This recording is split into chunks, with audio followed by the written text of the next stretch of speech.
به وذرياته أجمعين أما بعد فأعوذ بالله من الشيطان الرجيم بسم الله الرحمن الرحيم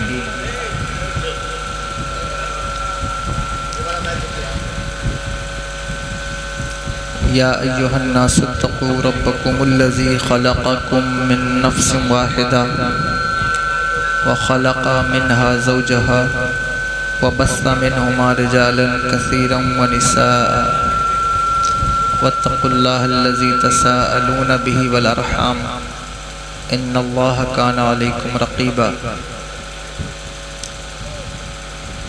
وقال تعالى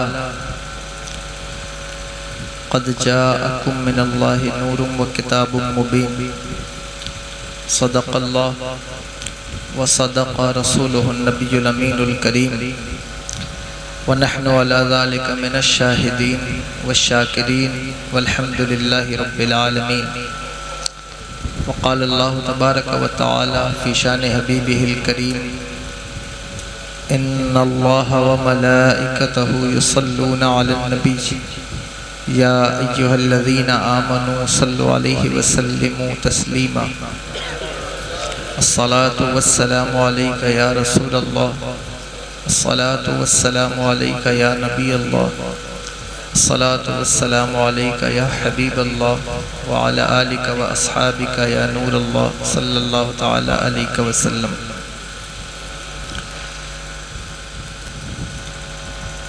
محترم علماء کرام، شورائے اسلام اور معزز سامعین و حاضرین، خواتین اسلامیہ، عزیز بچوں، السلام علیکم ورحمۃ اللہ تعالی وبرکاتہ۔ اللہ رب العزت کا فضل ہے، اس کی دی ہوئی توفیق سے ہم اور آپ آج کی اس نشست میں حاضری کی سعادت حاصل کر رہے ہیں۔ اللہ تبارک و تعالی ہم سب کی حاضری کو قبول فرمائے۔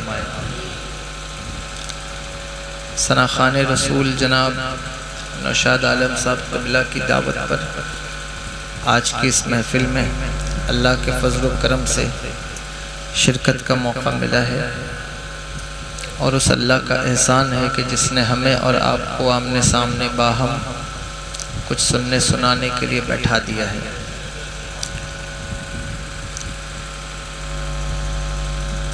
کسی کے بھی گھر آپ جائیے، کسی کے بھی دولت خانے پر جائیے، چاہے وہ سرپنچ ہوں یا آپ کے یہاں کے پردھان ہوں یا آپ کے سمجھی ہوں،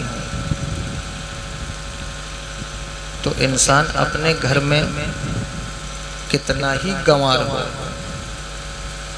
لیکن جب کسی کے گھر جاتا ہے، اس کے سامنے بیٹھتا ہے، اس کی محفل میں بیٹھتا ہے، تو اپنے گنوار پن کو کسی حد تک چھپاتا ہے۔ بولیے صحیح بات ہے یا نہیں؟ اور سوچتا ہے کہ کم سے کم میری جہالت کا اظہار اس کے سامنے نہ ہو۔ تھوڑی سی آواز بڑھ جاتی تو اچھا رہتا ہے۔ تو کسی کے بھی سنیے کوئی بات نہیں، میں ہاتھ میں لے کے بول لوں گا، ہے نا؟ تو کیا سوچتا ہے کہ اگر ہمارے اندر کوئی عیب بھی ہے، کوئی جہالت بھی ہمارے اندر ہے، تو وہ کم سے کم دوسرے کے اوپر ظاہر نہ ہو، اس کو لگے کہ نہیں میں اس کا ادب کر رہا ہوں۔ یہ بات تو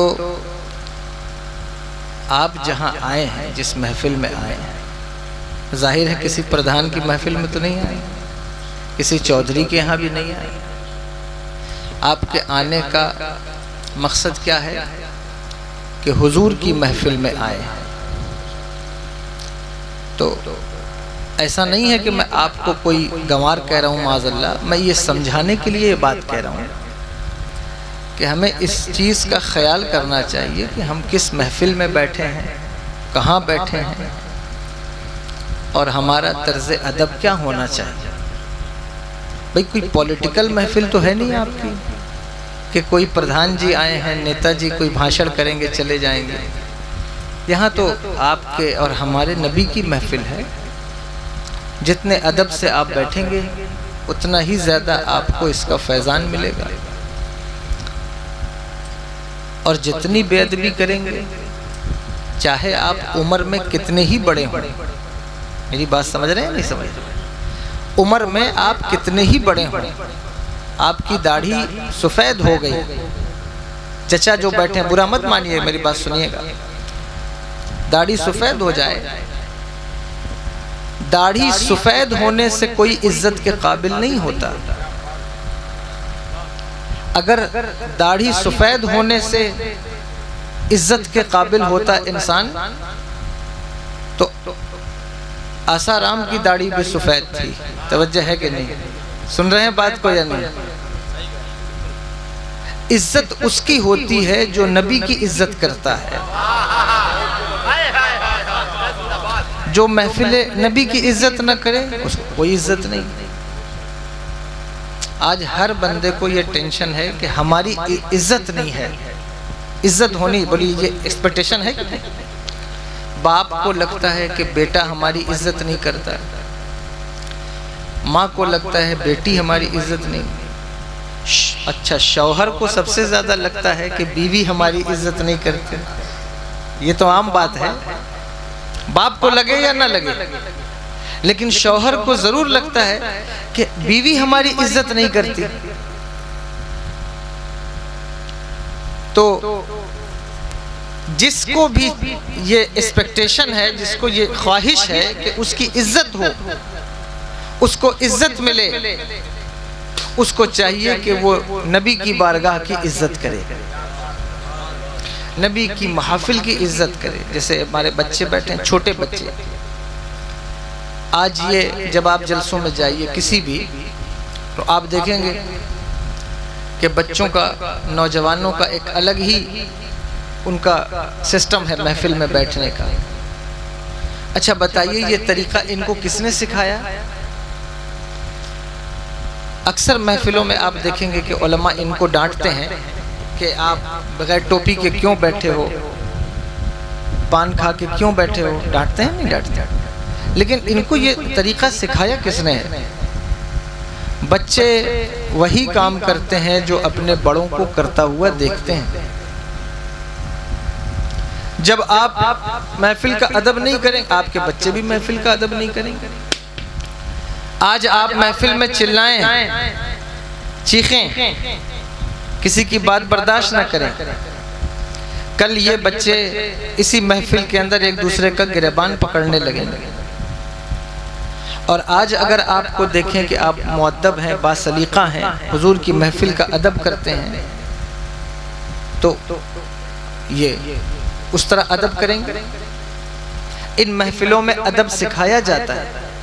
ایسے ہی لوگ ہوتے ہیں جو محفل کا ادب نہیں کرتے، پھر وہ مسجد جائیں تو مسجد کا بھی ادب نہیں کرتے، اور اگر تھوڑی دیر آپ محفل میں بیٹھے ہیں، آپ کو جو ہے وہ کوئی تکلیف بھی ہو رہی ہے، پریشانی بھی ہو رہی ہے، تو محفل کا ادب یہ ہے کہ آپ وہاں خاموش رہیں۔ حضرت امام مالک درس حدیث دے رہے تھے، حضور کی حدیث مبارکہ پڑھاتے تھے، اور پڑھاتے ہوئے ان کے ماتھے سے پسینہ جاری ہوا اور چہرے کا رنگ متغیر ہو گیا، بدل گیا، اور پریشان ہوئے جو شاگرد تھے کہ یہ کیا بات ہے کہ حضرت کے ساتھ ایسا کبھی نہیں ہوا۔ بھائی خطیبوں کو پسینہ آتا ہے، حضرت کو پسینہ آ رہا تھا، نعت شریف جب محنت کر رہے تھے، تیز تیز پڑھ رہے تھے، میں ابھی زیادہ تیز بولوں گا مجھے پسینہ آئے گا، لیکن جو بیٹھ کے درسگاہ میں اطمینان سے پڑھا رہا ہے اس کو اچانک پسینہ آنے لگے، چہرے کا رنگ متغیر ہو گیا، تو شاگرد پریشان ہوئے، لیکن کسی نے کوئی بات نہ کی۔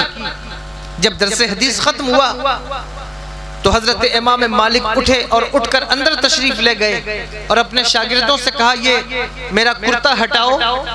جب شاگردوں نے کرتا ہٹایا تو دیکھا کہ اندر ایک خطرناک قسم کا بچھو موجود ہے جو ان کو درس حدیث دیتے ہوئے ڈنک مارتا تھا۔ شاگردوں نے کہا حضور آپ نے اس وقت کیوں نہ اظہار فرمایا؟ کہا کہ میں حضور کی حدیث پڑھا رہا تھا، میں نہیں چاہتا کہ میری تکلیف کی وجہ سے حضور کا درس حدیث منقطع ہو جائے، اس لیے میں نے اس کے ڈنک کو برداشت کر لیا ہے، لیکن میں محفل کا ادب پامال نہیں کر سکتا۔ اب بتائیے ان سے جو حدیث سیکھے گا وہ کتنا مؤدب ہوگا؟ تو آپ اپنی محفلوں میں ادب سیکھیں، ورنہ آپ کی مسجدوں کا تقدس بھی پامال ہونے لگے گا۔ ہوتا ہی ہے۔ یہ تو تقریر ہے اسٹیج کی، جمعہ سے پہلے جو خطبہ ہوتا ہے، سنتے ہیں آپ اس کو یا نہیں سنتے؟ سنتے ہیں نا؟ جمعہ سے پہلے جو خطبہ ہوتا ہے، جب اس خطبے کے لیے اذان دی جاتی ہے، جس کو اذان ثانی کہتے ہیں، ہوتی ہے آپ کے یہاں نہیں ہوتی؟ اس کے بعد اس اذان ثانی پر آپ کو معلوم ہے اس کا جواب دینا آپ کے لیے جائز نہیں، درست نہیں ہے کہ اس اذان کا آپ جواب نہ دیں۔ کیوں؟ کیونکہ آپ کی توجہ تقریر کی طرف، خطبے کی طرف رہے۔ خطبے کے درمیان جب امام صاحب جمعہ کا خطبہ دیتے ہیں، جمعہ پڑھتے ہیں یا نہیں پڑھتے آپ؟ ہاں کوئی اور نماز پڑھتے نہیں، لیکن جمعہ تو ضرور پڑھتے ہوں گے۔ جمعہ کا خطبہ اتنا اہم ہے، توجہ کیجئے گا کہ جب اذان دی جائے، خطبے کے لیے امام صاحب بیٹھے ممبر پر، اس وقت کلام کرنا، بات کرنا حرام ہے۔ کیا ہے؟ حرام ہے۔ کوئی دوسرا بات کرے اس کو کہنا کہ چپ رہو، بات مت کرو، یہ بھی حرام ہے۔ اس کو منع کرنا بھی حرام ہے کہ آپ زبان سے منع نہ کریں۔ ادب ہے خطبے کا، حرکت کرنا، بدن کو ہلانا، پہلو تہی کرنا جائز نہیں، خطبے کا ادب ہے۔ لیکن آپ دیکھیں اسی دن، اسی وقت جمعہ میں کچھ لوگوں کی ٹوپی گراتے، صافہ امامہ گراتے، پیر کو اونچا کرتے، ان کی گردنیں پھلانگتے آگے آتے ہیں۔ بولے آتے ہیں کہ نہیں آتے ہیں؟ اور ایسا نہیں ہے کہ انہوں نے علماء سے سنا نہیں ہے کہ جمعہ کے دن یہ کام نہیں کرنا چاہیے، لیکن وہ یہ کام کرتے ہوئے آگے آتے ہیں۔ کیوں آتے ہو آگے؟ کیوں؟ اس لیے کہ میرے چہرے پہ داڑھی ہے، میں نے بڑا سفید کرتا پہنا ہوا ہے، تو میں کیوں پیچھے بیٹھوں؟ میں سب سے آگے بیٹھوں گا۔ میں صاحب گاؤں کا پردھان ہوں، کوئی پردھان تو نہیں بیٹھا ہے، بھائی میری کلاس لگا دے کہ میرے بارے میں بار بار بولے جا رہے ہیں، کسی نے کچھ کہتے ہیں، میں کسی کے بارے میں یہ جنرلی بات کر رہا ہوں کہ صاحب میں پارشد ہوں، میں آگے بیٹھوں گا۔ یہ کس نے تمہیں بتایا ہے؟ اگر آگے بیٹھنے کا شوق ہے، جمعہ میں پہلے آؤ، اور اگر بعد میں آئے ہو تو پھر وہیں بیٹھو جہاں تمہیں جگہ ملی، اسی جگہ ایڈجسٹ ہو جاؤ جہاں تمہیں جگہ ملی۔ اور یہی ادب محفل رسول کا بھی ہے کہ اگر محفل میں پہلے آئے ہو، آگے جگہ ملی، آگے بیٹھو، اور اگر بعد میں آئے ہو تو جہاں جگہ مل جائے وہیں بیٹھ جاؤ، اور کہیں جگہ نہ ملے تو جہاں لوگوں کے چپل اترے ہوئے ہوں، اگر مصطفیٰ جان رحمت کی محفل میں کسی کو جوتے اتارنے کی جگہ بھی بیٹھنے کا موقع مل جائے تو یہ اس کے لیے سعادت کی بات ہے، اس لیے کہ تمہیں معلوم نہیں ہے اللہ کی عزت کی قسم، جو لوگ مصطفیٰ جان رحمت کے عشق میں محفلیں سجاتے ہیں، فرشتے ان کی محفلوں میں آتے ہیں اور وہاں بھی کھڑے ہوتے ہیں جہاں لوگوں کے چپل اترے ہوتے ہیں۔ معلوم ہے آپ؟ یہ محفل کا ادب ہے، اس لیے آپ ان محفلوں کے ادب کو ملحوظ رکھیں اور اس کا خیال کریں۔ جلسہ کرنا آسان کام ہے، لیکن جلسے سے برکت حاصل کر لینا یہ ایک مشکل کام ہے۔ اس لیے مشکل کام ہے کہ جلسہ تو رات دن صبح شام دوپہر ہو رہا ہے، ہر دن جلسہ ہو رہا ہے، لیکن اگر جلسے کی وجہ سے کوئی تبدیلی آپ کے یہاں نہیں آ رہی ہے تو اس کا مطلب یہ ہے کہ جلسے کی صحیح برکات آپ کو مل نہیں رہی ہیں۔ برکات کیوں نہیں مل رہی ہیں؟ کیونکہ جلسہ تو کیا ہے، لیکن جلسے کو کرنے کی نیت اور کرنے کا ارادہ پتہ نہ جانے آپ کا کیا ہے۔ اگر اس ارادے کے ساتھ جلسہ کیا ہے کہ میرے گاؤں میں بھی مصطفیٰ جان رحمت کے قدم پڑیں گے، اگر اس ارادے سے کیا ہے کہ اس جلسے کی برکات سے ہمارے بچے بھی نمازی بن جائیں گے، اگر اس ارادے سے کیا ہے کہ میرے گاؤں کی عورتیں بھی با پردہ، با حیا، با غیرت، با کردار بن جائیں گی، اگر اس ارادے سے کیا ہے کہ گاؤں کے بوڑھے بھی متقی پرہیزگار بنیں گے، اس ارادے سے کیا ہے کہ 40 سال 50 سال سے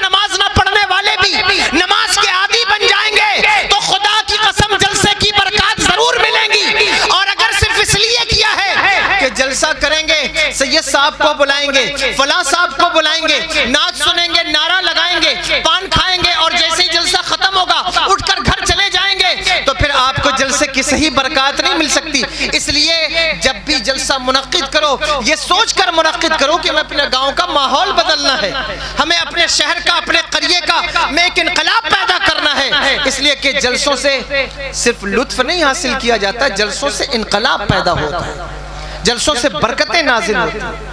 آپ کو معلوم ہے ایک جلسہ ہوا تھا آج سے 50 سال پہلے مبارک پور کی سرزمین پر۔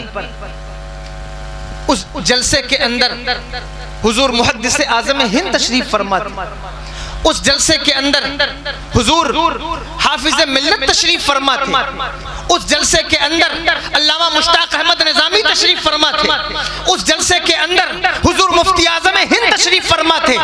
اس جلسے کا نتیجہ کیا تھا؟ اسی جلسے کے نتیجے کا نام الجامعۃ الاشرفیہ مبارک پور ہے۔ پتہ چلا جلسے صرف پیسہ لٹانے کی جگہ نہیں، جلسہ صرف لذت قلب و نگاہ کی جگہ نہیں، بلکہ جلسے سے کبھی قوم کی اصلاح ہوتی ہے، قوم کے نوجوانوں کی اصلاح ہوتی ہے، اور قوم کو بڑے بڑے سرمایہ عطا ہوتے ہیں۔ اس لیے جلسے کو ہلکا مت جانا۔ بہت شکریہ، جزاک اللہ۔ آپ نواز رہے ہیں، زیادہ تر لوگ شاعروں کو دیتے ہیں لیکن آپ ہم کو بھی دے رہے ہیں، تو مہربانی ہے آپ کی، میں منع نہیں کرتا، لیکن یہ کہ آپ کا سب سے بڑا نذرانہ یہ ہے کہ آپ میری بات کو سن لیں، جو بات میں کہہ رہا ہوں اس کو آپ سن لیں۔ یہ سب سے بڑا آپ کا نذرانہ میرے لیے کہ آپ توجہ سے میری بات کو سن لیں۔ اس لیے جلسوں کی اہمیت کو جلسے کیوں کیے جاتے ہیں، اس کا ایک بنیادی مقصد سنیے، بتاؤں، تاکہ آپ کی توجہ حضور کی طرف ہو، امت کی توجہ مصطفیٰ جان رحمت کی طرف ہو۔ کیوں ہو؟ کیونکہ اگر امت کی توجہ نبی سے ہٹ جائے گی امت گمراہ ہو جائے گی، برباد ہو جائے گی۔ وہ اور قسم کے لوگ ہیں جو کہتے ہیں کہ نبی کا خیال نہیں آنا چاہیے، وہ کوئی اور لوگ ہیں، لیکن ہمارا عقیدہ یہ ہے کہ اگر نبی کے خیال سے امت نکل جائے، نبی کا خیال امت کے دل سے نکل جائے، امت گمراہ ہو جائے گی، برباد ہو جائے گی۔ اس لیے کہ جو قوم اپنے نبی کا خیال نہیں کرتی، یہ توجہ اس بات پر چاہتا ہوں، جو کہتے ہیں نبی کا خیال گمراہ کرے گا، میں کہتا ہوں جس امت کو نبی کا خیال نہ ہو بھلا وہ بھی مومن رہ سکتی ہے، بھلا وہ بھی اسلام پر قائم رہ سکتی ہے؟ ایسا تو نہیں ہو سکتا۔ نبی کا خیال ہی انسان کو گمراہی سے بچاتا ہے، نبی کا خیال ہی امت کو گمراہی سے اور جو ہے وہ اس کو بد اعتقادی سے، مرتد ہونے سے، کافر ہونے سے بچاتا ہے۔ اس لیے جلسے کیے جاتے ہیں کہ آپ کی توجہ نبی کی طرف، آپ کا رخ نبی کی طرف۔ میں نہیں کہہ رہا ہوں، حضور مجاہد ملت کا جملہ ہے کہ جلسے کیوں کیے جاتے ہیں؟ فرمائے اس لیے کیے جاتے ہیں تاکہ امت کی توجہ نبی کی طرف اور نبی کی توجہ امت کی طرف ہو۔ یہ خاص بات ہے۔ اگر آپ جلسے میں اس لیے بیٹھے کہ آپ کی توجہ نبی کی طرف ہو، اور آپ نے ایسا ہو نہیں سکتا کہ کوئی نبی کی طرف توجہ کر کے نبی کو پکارے اور نبی اس کی طرف توجہ نہ کریں، یہ نہیں ہو سکتا۔ اس لیے کہ کوئی مصیبت میں، پریشانی میں، بیماری میں، آزاری میں، دکھ میں، تکلیف میں ان کو پکارے، یا آسائش میں، خوشی میں، مہربانی میں، دولت میں، شہرت میں، آسودگی میں نبی کو پکارے۔ فریاد امتی جو کرے حال زار میں، ممکن نہیں کہ خیر بشر کو خبر نہ ہو۔ ان کی توجہ آپ کی طرف ہو، آپ ان کی طرف توجہ کریں، کر کے دیکھیں۔ جو چھوٹی محفلیں ہوتی ہیں، چاہے وہ 40ویں کی محفل ہو، تیجے کی ہو، 10ویں کی ہو، 20ویں کی ہو، اس کا بنیادی مقصد یہ ہے کہ امت کی توجہ نبی کی طرف ہو، امت کی توجہ حضور کی طرف ہو۔ آپ اپنی توجہ حضور کی طرف کریں اور پورا دل لگا کر توجہ سے، غریب ہیں یا امیر ہیں اس سے کوئی سروکار نہیں، عالم ہیں یا جاہل ہیں اس سے کوئی سروکار نہیں۔ دیکھا یہ نہیں جائے گا کہ آپ نے خرچہ کتنا کیا ہے، دیکھا یہ نہیں جائے گا کہ آپ کی تعداد کتنی بڑی ہے، دیکھا یہ جائے گا کہ نبی کو پکارنے میں تم سچے کتنے ہو۔ اگر آواز دل سے نکلے گی تو اللہ کی عزت کی قسم تم یہاں سے پکارو گے، وہ وہاں سے سنیں گے، جواب بھی عطا کریں گے، امداد بھی عطا کریں گے۔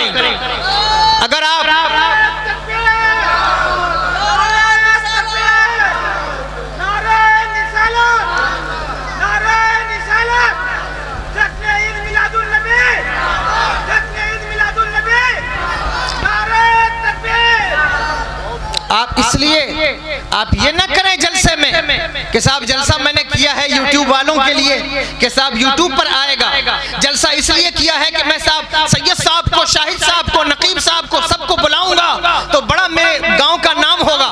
نہیں، دیکھو میں آپ کی نیت پر شک نہیں کر رہا ہوں، لیکن یہ بات اس لیے کہہ رہا ہوں کہ یہ خیالات ہیں جلسوں کے کہ صاحب بڑوں کو بلایا جائے تاکہ پتہ چلے کل کو کہ صاحب فلاں شخص میرے گاؤں میں آیا تھا، فلاں شاعر میرے گاؤں میں آیا تھا، فلاں سید صاحب میرے گاؤں میں آئے تھے۔ یہ اصل بات نہیں ہے، اصل بات یہ ہے کہ دل میں ارادہ یہ ہو کہ یا رسول اللہ، سنا ہے آپ ہر عاشق کے گھر تشریف لاتے ہیں، میرے گھر میں بھی ہو جائے چراغاں یا رسول اللہ۔ یہ اصل بات ہے۔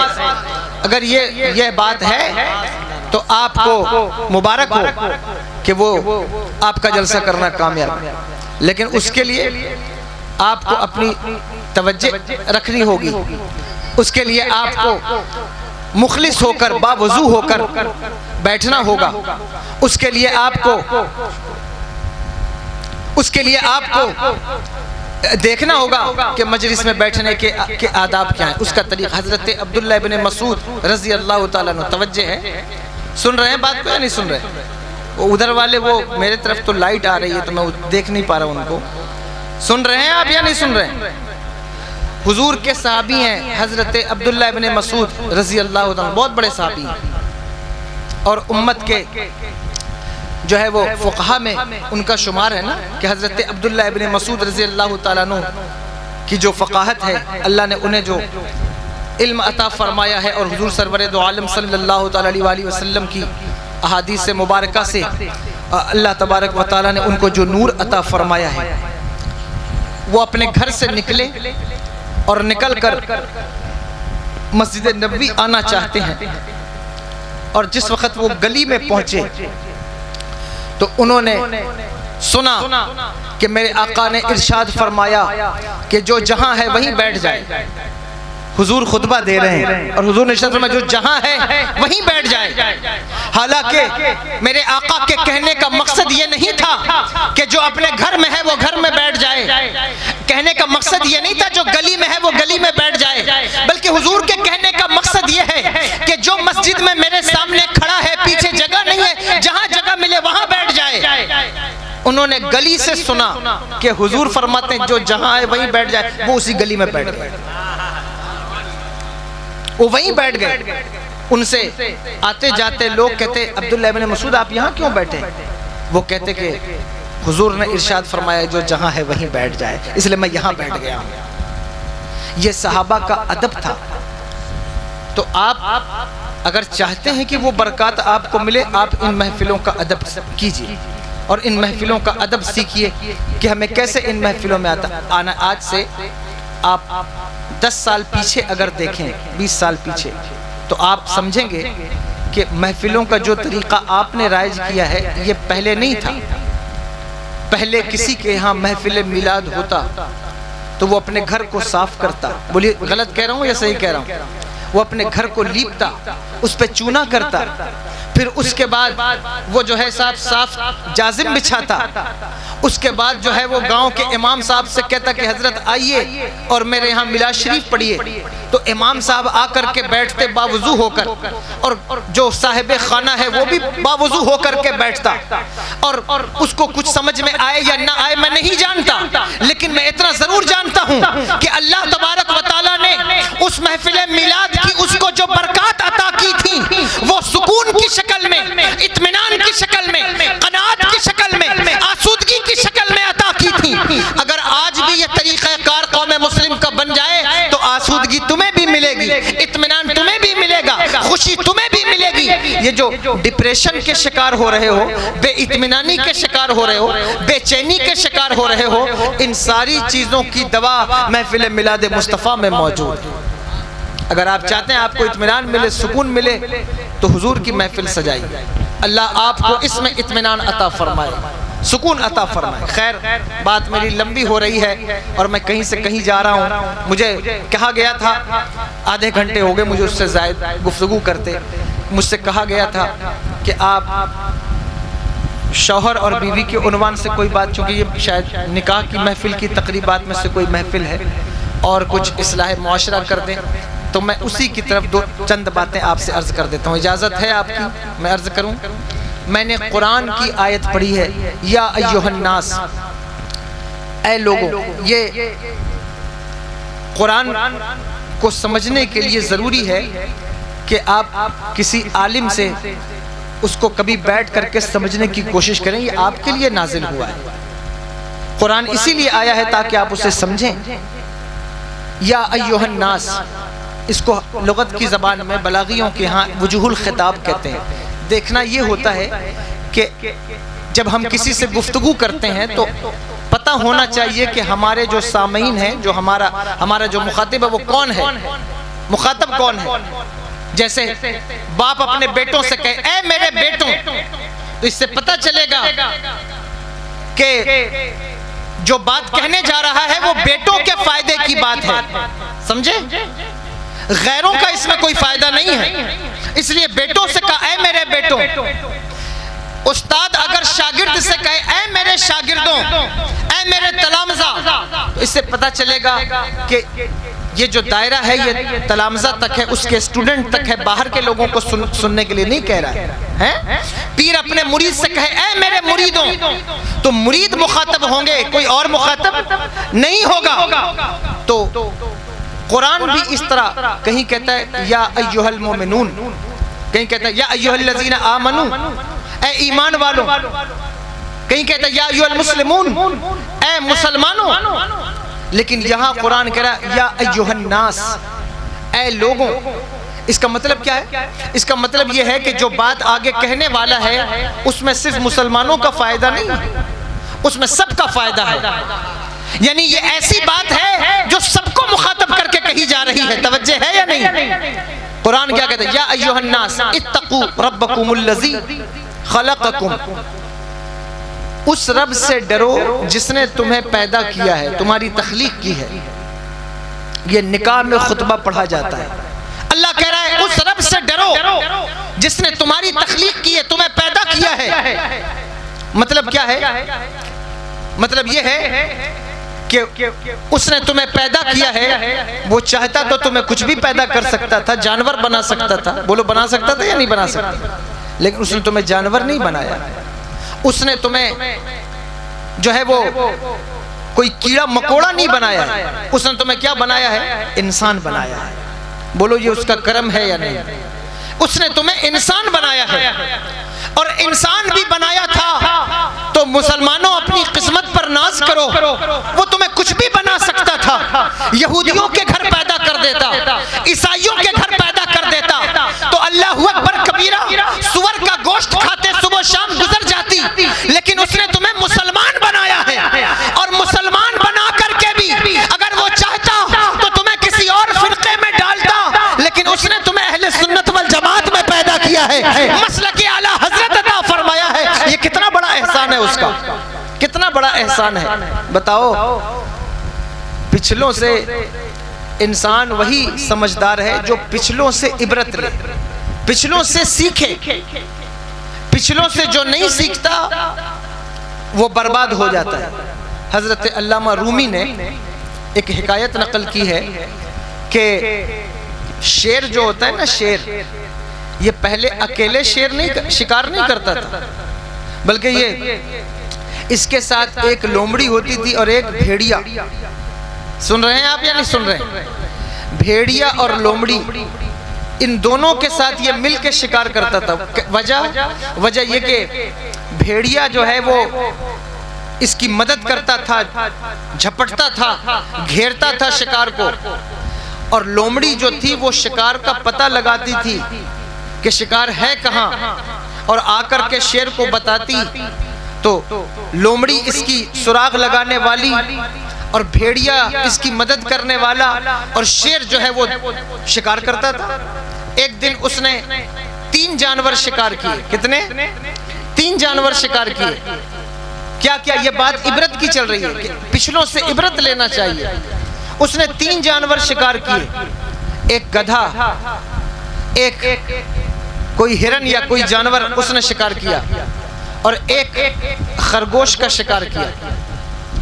اور شکار کرنے کے بعد اس نے بھیڑیے کو بلایا اور بلا کر کہا بھیڑیا بتا کہ اس کو کیسے بانٹا جائے، یہ ایک گدھا ہے، ایک ہرن ہے اور ایک خرگوش ہے، یہ 3 شکار میں نے کیے، ان کو کیسے بانٹا جائے؟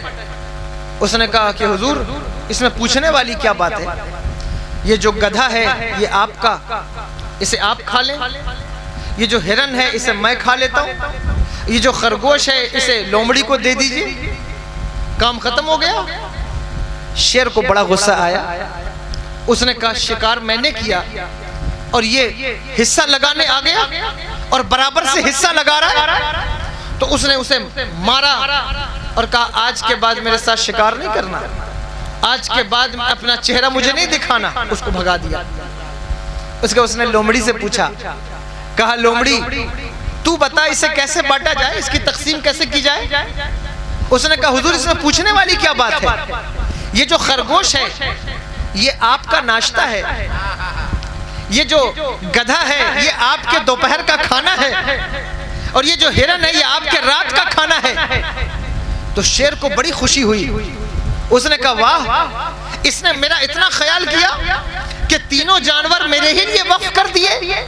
اس نے کہا کہ لومڑی یہ عقل تجھے آئی کہاں سے، یہ دماغ تجھے کہاں سے ملا؟ اس نے کہا حضور بھیڑیے سے، یہ بات میں نے بھیڑیے سے سیکھی ہے کہ جو اپنا اپنا حصہ لگائے آپ اسے مار کے الگ کر دیتے ہیں، اس لیے میں نے یہ سب آپ ہی کو کر دیا ہے تاکہ آپ مجھے الگ نہ کریں اور میں آپ کے ساتھ بنی رہوں۔ اللہ اکبر۔ اس جگہ علامہ رومی لکھتے ہیں کہ اس واقعے سے امت کو عبرت لینی چاہیے کہ تم سے پہلے بھی لوگ پیدا ہوئے ہیں جن کو اللہ تبارک و تعالیٰ نے جن کے اوپر عذاب نازل کیا ہے، جانتے ہو کن کن باتوں پر، کن کن چیزوں پر؟ اگر تم غور کرو گے تو میں پتہ چلے گا پچھلی امت پر جن جن چیزوں پر وہ غلطی کرتے تھے اس پر عذاب آیا، وہ ساری غلطیاں اس امت کے اندر دھیرے دھیرے کر کے آج جمع ہو گئیں۔ جو لوگ کم تولتے تھے، کم ناپتے تھے، ان کے اوپر عذاب آیا۔ اب بتاؤ یہاں کتنے لوگ ایسے ہیں ہمارے ہندوستان کے اندر کلمہ پڑھ کر جو ناپ تول میں کمی کرتے ہیں؟ تمہیں معلوم ہے کتنی خطرناک بات؟ مسلمان ہو کر ناپ تول میں کمی کرنا، مسلمان ہو کر کسی کا سود کا پیسہ کھانا، مسلمان ہو کر کسی سے رشوت لینا، یہ کیسے خطرناک گناہ ہے جن کی بنیاد پر پچھلی قوموں پر عذاب آ چکا ہے۔ مصطفیٰ جان رحمت کا جو دین تمہیں ملا ہے، اگر تم اس کی قدر نہ کر سکے اور تم اس کی اہمیت کو نہ سمجھ سکے تو دین کی قدر نہ کرنے والوں پر پچھلی امتوں پر عذاب آ چکا ہے۔ اگر تمہیں یہ بہترین دین ملا ہے اس دین کی قدر کرو، اور اگر قدر نہیں کرتے تو پچھلی امتوں کو دیکھو کہ قدر نہ کرنے کی بنیاد پر ان پر کیسے عذاب آئے، کس قسم کے عذاب آئے۔ تو اللہ کہتا ہے اس رب سے ڈرو جس نے تمہیں پیدا کیا ہے، تم سے پچھلوں کو بھی پیدا کیا تھا، لیکن جب کوئی اس کی نافرمانی کرتا، جب کوئی اس کی عبادتوں سے جی چراتا، جب کوئی اس کی رضا میں راضی نہ ہوتا تو اس کا نتیجہ بڑا خطرناک تھا۔ لیکن تمہارے ساتھ اللہ نے ایسا معاملہ نہیں کیا، تمہیں اللہ نے سہولتیں دی ہیں، اللہ نے تمہیں آسائش دی ہے، اللہ نے تمہیں آرام و چین کی زندگی دی ہے۔ کتنا آرام ہے، کتنی آسائش ہے۔ پچھلی امت میں اگر نماز کا وقت ہو جائے تو بغیر مسجد میں جائے نماز نہیں ہوتی تھی، مسجد ہی میں جا کر نماز پڑھنا تھا جو عبادت خانے تھے۔ لیکن اس امت میں کتنی آسانی ہے، اگر آپ کھیت میں ہیں، کھلیان میں ہیں، دکان میں ہیں، مسجد دور ہے اتنی کہ آپ نہیں پہنچ سکتے، پاسبل نہیں ہے اس وقت، تو اللہ کہتا ہے کوئی بات نہیں، آپ وہیں مصلی بچھائیے اور نماز پڑھ لیجیے۔ اور کتنی آسانی، پچھلی امتیں نماز پڑھتی تھیں، وہ ان کی طہارت کا چیپٹر کھولوں گا بات لمبی جائے گی، لیکن تمہارے لیے اتنی آسانی ہے کہ اگر وضو کے لیے پانی موجود نہیں ہے تو تیمم کر کے نماز پڑھ لو۔ بولو آسانی ہے یا نہیں؟ تیمم کر کے نماز پڑھ لو۔ اگر کھڑے ہو کر کے نہیں پڑھ پا رہے ہو تو آسانی ہے، کرسی لگا کر بیٹھ کر پڑھ لو۔ بولو کتنی آسانی ہے۔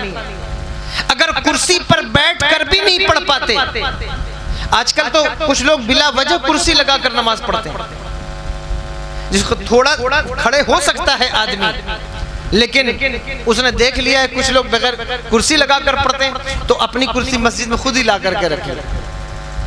کھڑے ہو کر کے پڑھنے کی سکت موجود ہے اور وہ کرسی پہ بیٹھ کے نماز پڑھتا ہے، نماز نہیں ہوگی۔ توجہ ہے یا نہیں؟ پڑھ سکتا ہے کھڑے ہو کر، کرسی پر بیٹھ کر نماز پڑھتا ہے، نماز نہیں۔ یہ تو بحالت مجبوری ہے کہ کرسی لگا کر نماز پڑھ لو، اس لیے کہ تمہاری نماز نہ چھوٹے۔ اگر بیٹھ کر نہیں پڑھ سکتے لیٹ کر نماز پڑھ لو، لیٹ کر نہیں پڑھ سکتے اشارے سے نماز پڑھ لو، لیکن پڑھو ضرور، اور تم وہ بھی نہیں کرتے۔ تو بتاؤ کہ پچھلی امتوں سے آپ نے کیا سیکھا ہے؟ اللہ کہتا ہے یا ایھا الناس اتقوا ربکم الذی خلقکم، اس رب سے ڈرو جس نے تمہیں پیدا کیا ہے۔ وہ چاہتا تمہیں کچھ بھی بنا دیتا، لیکن اس نے تمہیں کتنا خوبصورت بنایا ہے۔ توجہ ہے آپ کی یا نہیں؟ سن رہے ہیں میری بات کو؟ کتنا خوبصورت بنایا ہے۔ یہ ناک، یہ چاہتا تو اس کو پیچھے لگا دیتا، آپ کیا کرتے؟ لیکن اس کو بالکل منہ کے اوپر لگایا ہے۔ کبھی غور کیا ہے کیوں لگایا ہے؟ اس ناک کو منہ کے اوپر لگانے کی ضرورت کیا ہے؟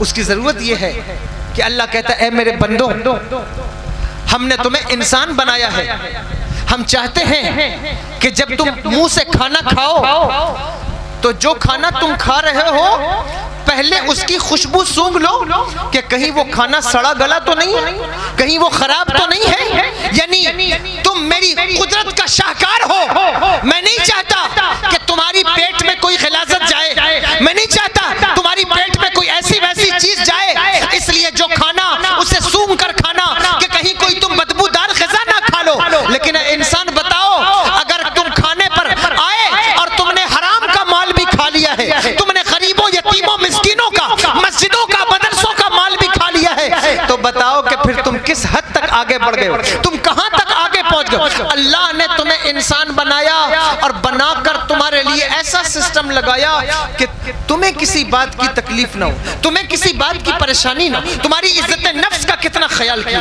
معلوم ہے دنیا کے جتنے جانور ہیں زیادہ تر ان کو اپنا منہ کھانے کے قریب کرنا ہوتا ہے۔ بولو صحیح بات ہے یا نہیں؟ وہ اپنا منہ کھانے کے پاس لے جاتے ہیں، لیکن اللہ نے تمہیں وہ بنایا ہے کہ تمہیں اپنا منہ کھانے کے پاس نہیں لے جانا، بلکہ کھانے کو اٹھا کے اپنے منہ کے پاس لانا ہے۔ یہ عزت اللہ نے تمہیں دی ہے، یہ مرتبہ اللہ نے تمہیں دیا ہے، اللہ نے تمہیں یہ عزت دی ہے، منصب دیا ہے۔ آپ دیکھیے دنیا کی کوئی مخلوق آپ سے زیادہ خوبصورت نہیں ہے۔ قرآن میں فرمایا اعوذ باللہ من الشیطان الرجیم، بسم اللہ، فرمایا والتین والزیتون وطور سینین وہذا البلد الامین لقد خلقنا الانسان فی احسن تقویم۔ ہم نے انسان کو سب سے اچھی صورت پر پیدا کیا، سب سے اچھی صورت پر، اور صرف حسین نہیں کہا بلکہ یہ علماء بیٹھے جانتے احسن کہا، یہ اس میں تفضیل کا صیغہ ہے۔ مطلب کیا؟ مطلب یہ کہ اے انسان، ساری مخلوقات میں چاہے وہ فرشتہ ہو، چاہے وہ حور و غلمان ہو، چاہے وہ جنات ہو، چاہے وہ چرند و پرند ہو، ہم نے تجھے جتنا خوبصورت بنایا تجھ سے زیادہ کسی کو خوبصورت نہیں بنایا، تجھے جتنا حسین بنایا کسی کو نہیں بنایا، لیکن تو نے اپنے حسن کا خیال نہ کیا، اپنی عزت کا خیال نہ کیا کہ اللہ نے تجھے کتنا خوبصورت بنایا، اللہ نے تجھے کتنا حسین و جمیل بنایا ہے۔ اس لیے تو نہیں بنایا تھا کہ تو آوارہ گردی کرتا پھرے، اس لیے تو نہیں بنایا کہ تو لوگوں کی بچیوں اور لڑکیوں کو گمراہ کرتا پھرے۔ اللہ نے تجھے حسین اس لیے بنایا ہے، اللہ اکبر کبیرہ، کہ تیرے چہرے پر عبادتوں کے نور سے جو اجالا پھیلے، دنیا کے لوگ اس نور کو دیکھ کر راہ ہدایت اختیار کر جائیں۔ لیکن تو نے اپنے حسن کا استعمال ٹھیک نہ کیا۔ اب یہ بات یاد رکھنا، اللہ نے ہمیں اور تمہیں پیدا کیا ہے اور وہ لکھ رہا ہے جو کچھ تم اس دنیا میں کرتے ہو، جو بھی تم یہاں کر رہے ہو وہ اس کو نوٹ کر رہا ہے، اس کے فرشتے لکھ رہے ہیں۔ قرآن کہتا ہے اِنَّا نَحْنُ نُحْيِي الْمَوْتَى وَنَكْتُبُ مَا قَدَّمُوا وَآثَارَهُمْ۔ ہم لکھ رہے ہیں وہ سب جو تم نے آگے بھیجا، جو تم نے پیچھے چھوڑا ہے، اس کو کوٹ کر رہے ہیں، وہ تمہیں دکھایا جائے گا۔ کوئی ایسی نعمت نہیں ہے جس کے بارے میں تم سے سوال نہ ہو۔ قرآن پکار کر کہتا ہے ثم لتسألن یومئذ عن النعیم، ہم تم سے اپنی نعمتوں کے بارے میں سوال کریں گے۔ اس لیے آج اگر تمہارے پاس طاقت ہے، جوانی ہے، آج تمہارے پاس ہنر ہے، خوبصورتی ہے، تو یہ مت سمجھو کہ یہ ہمیشہ رہنے والی چیز ہے اور اس کا کوئی حساب نہیں ہوگا۔ اس کا حساب اللہ تبارک و تعالیٰ تم سے لے گا، تم سے پوچھے گا کہ ہم نے تمہیں انسان بنایا تھا تو تم نے میرا خوف اپنے کلیجے میں رکھا یا پھر دنیا کی رعنائیوں میں مست ہو گئے؟ تم نے میرا خیال کیا یا نہیں کیا؟ تم نے میرے بارے میں، میری عبادت کے بارے میں نے جو عبادتیں تمہارے اوپر رکھی تھی ان عبادتوں کا حق ادا کیا یا نہیں کیا؟ یہ اللہ تم سے سوال کرے گا۔ اس لیے یاد رکھنا، جوانی ہے 10 سال 20 سال 25 سال، اس کے بعد قرآن کہتا ہے ثم رددناہ اسفل سافلین، اسی آیت کے آگے یہ آیت ہے ہم تمہیں پھر پچھلی حالت پر پھیر دیں گے۔ کون سی حالت؟ جس حالت سے تم چلے تھے۔ کون سی حالت تھی؟ جب انسان پیدا ہوتا ہے اس کے منہ میں دانت نہیں ہوتا، بولو نہیں ہوتا نا، ہاتھ میں پکڑنے کی طاقت نہیں ہوتی، پیر میں چلنے کی طاقت نہیں ہوتی، زبان ہوتی ہے بولنے کی طاقت نہیں ہوتی، دماغ ہوتا ہے سمجھنے کی طاقت نہیں ہوتی۔ وہ دھیرے دھیرے جوان ہوتا ہے، لیکن جب جوانی کو پہنچتا ہے اسے لگتا ہے اب تو ہاتھ میں طاقت بھی ہے، منہ میں دانت بھی ہے، پیروں میں بل بھی ہے، اب مجھے کیا ضرورت ہے کسی کی، تو اکڑ جاتا ہے۔ لیکن اللہ کہتا ہے ثم رددناہ اسفل سافلین، ہم تمہیں پھر پچھلی حالت پر پھیریں گے۔ کیا مطلب ہے؟ کئی قول ہے، لیکن ایک قول جو میں بیان کر رہا ہوں اس کو توجہ سے سننا۔ مطلب یہ ہے کہ پھر بڑھاپا آنے لگے گا، پھر بال جھڑنے لگیں گے، پھر دانت ٹوٹنے لگے گا، پھر ہاتھ تھر تھرانے لگیں گے، پاؤں کانپنے لگیں گے۔ جس طرح بچپن میں غلاظت میں لتھڑ جاتا تھا اور دوسرے کا محتاج تھا کہ کوئی صاف کرے، پھر اسی حالت پر پھیر دیں گے۔ اور وہ دن بھی آئے گا کہ جس وقت تیری کمر بستر سے لگ جائے گی، پھر تجھے کوئی پوچھنے والا نہیں، پھر تیرا اپنا خود کا بیٹا جس کے دم پر اتراتا ہے، جس کے دم پر لوگوں کو گالیاں دیتا ہے، وہ خود تیرا بیٹا تیرے سامنے آئے گا، ناک پہ رومال رکھ کر آئے گا۔ پھر وہ حالت میں پہنچ جائے گا کہ ایک گلاس پانی بھی کسی سے چاہیے تو محتاجی سے اس کی طرف دیکھتا ہے کہ وہ مجھے ایک گلاس پانی دے دے، نہ اٹھ سکے گا، نہ بیٹھ سکے گا، نہ چل سکے گا، نہ پھر سکے گا۔ یہ حالت نہیں دیکھی تم نے لوگوں کی؟ اللہ اکبر کبیرہ۔ اگر آج آپ جوان ہیں، اگر آج اللہ نے طاقت دی ہے تو اپنی زندگی کو عبادت میں گزارو، اپنی زندگی کو عیاشیوں کے راستے پر نہ لگاؤ، خدا کے لیے اس بات کی فکر کرو۔ وہ دن آنے والا ہے، کوئی نہیں جانتا کہ کون کب کس بیماری میں مبتلا ہو جائے۔ بولو غلط کہہ رہا ہوں؟ کون کس وقت کس بیماری میں مبتلا ہو جائے۔ اور ایسی ایسی بیماریاں ہیں اس دور میں کہ دوست احباب تو دوست احباب ہیں، گھر کے لوگ بھی ہاتھ نہیں لگاتے، گھر کے لوگ بھی چھونا نہیں چاہتے۔ اس وقت کون آپ کا پرسان حال ہے؟ اس وقت کون آپ کا مددگار ہے؟ نوجوانوں تم سے کہتا ہوں، آج زندگی عیاشیوں میں گزار لیا، آج زندگی جو ہے وہ مستی میں گزر جائے گی، لیکن جس وقت بڑھاپا آئے گا، اگر آج ماں باپ کا دل دکھا رہے ہو، اگر آج بیوی کے چکر میں ماں کو گالیاں دے رہے ہو، اگر آج جو ہے وہ گرل فرینڈ کی وجہ سے باپ کا دل توڑ رہے ہو، باپ کی عزت کو سرے بازار نیلام کر رہے ہو، وہ وقت آنے والا ہے، وہ وقت آنے والا ہے جس وقت تیرا مددگار کوئی نہیں ہوگا۔ وہ وقت آنے والا ہے جب چہرے کا حسن زائل ہو جائے گا، وہ وقت آنے والا ہے جب پیروں کی طاقت ختم ہو جائے گی، وہ وقت آنے والا ہے جس وقت آنکھوں کی بینائی کم ہو جائے گی، وہ وقت آنے والا ہے جب کوئی محبوبہ، کوئی عورت، کوئی لڑکی، کوئی دوست، کوئی احباب تیرے ساتھ کھڑا نہ ہوگا، پھر کون تیرا مددگار ہوگا؟ کون تیرا پرسان حال ہوگا؟ اس لیے اگر آج جوانی ملی ہے، اگر آج رانائی ملی ہے، اگر آج حسن ملا ہے، آج طاقت ملی ہے، اسے برباد نہ کر، بلکہ اسے اللہ کی عبادت پر لگا۔ اللہ تجھ سے پوچھے گا، یہ جوانی ہم نے اس لیے نہیں دی تھی کہ اسے چوک پر چوراہے پر کھڑے ہو کر لڑکیوں کو تاڑتا رہے، رات کی جو ہے وہ تنہائیوں میں موبائل پر ننگی فلمیں دیکھتا رہے۔ یہ جوانی اس لیے ملی ہے تاکہ بیواؤں کا سہارا بن سکے، یہ جوانی اس لیے ملی ہے تاکہ غریبوں کی مدد کر سکے، یہ جوانی اس لیے ملی ہے تاکہ باپ کے بوڑھے کندھوں کی بیساکھی بن سکے، یہ جوانی اس لیے ملی ہے تاکہ ماں کی آنکھوں کی ٹھنڈک بن سکے۔ اس جوانی کو برباد مت کرو، اللہ تم سے اس کا حساب لے گا۔ اس لیے فرمایا یا ایھا الناس اتقوا ربکم الذی خلقکم، اے لوگوں ڈرو اپنے رب سے جس نے تمہیں پیدا کیا ہے، جس نے پیدا کیا ہے وہ ہر آن تمہیں دیکھ رہا ہے۔ دیکھو جو اس کی بارگاہ میں اس کے دین پر، اس کے فرامین پر کان نہیں دھرتا، اس توجہ سے سنیے گا، اس کا انجام بڑا برا ہوتا ہے، بڑا خطرناک ہوتا ہے، اور وہ بڑی بدبختی کی موت مرتا ہے۔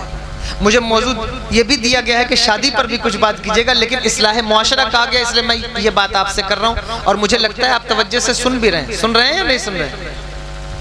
جو اس کے فرامین پر کان نہیں دھرتا، اپنی طبیعتوں پر زندگی گزارتا، اس کا انجام بڑا خطرناک ہوتا ہے، بڑا خطرناک انجام ہوتا ہے۔ اس لیے خدا کے لیے اپنی طبیعتوں پر عمل نہ کرو، طبیعت پر عمل کرنے والے ہلاک ہوتے ہیں، برباد ہو جاتے ہیں۔